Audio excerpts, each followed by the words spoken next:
Voilà, il y a juste ça. La salade est prête. Direction le lombricomposteur pour Camille, avec les restes de poireaux, de carottes, mais aussi du marc de café. Le lombricomposteur est installé dans une pièce du jardin.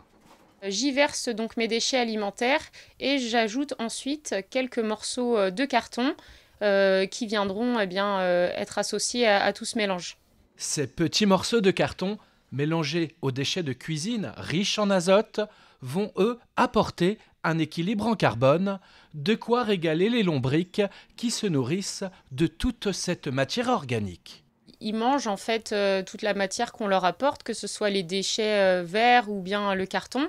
Et puis ils transforment ça en matière que derrière on va pouvoir utiliser, nous, soit dans le potager, soit dans les plantes d'intérieur. Le lombricomposteur possède plusieurs plateaux, ce qui permet une rotation.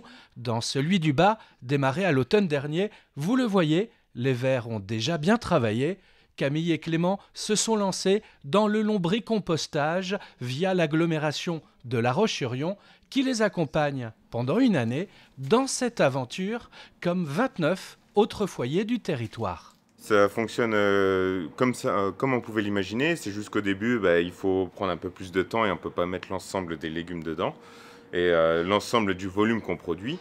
Et également, il faut pouvoir le hacher et le ciseler assez finement pour que les lombrics puissent le manger assez rapidement. On est satisfait, on a réussi à lui trouver une place, on a réussi à faire vivre les vers. La matière, elle a bien commencé à se dégrader. On est presque sur du compost qu'on va pouvoir utiliser. Donc oui, je pense que c'est satisfaisant.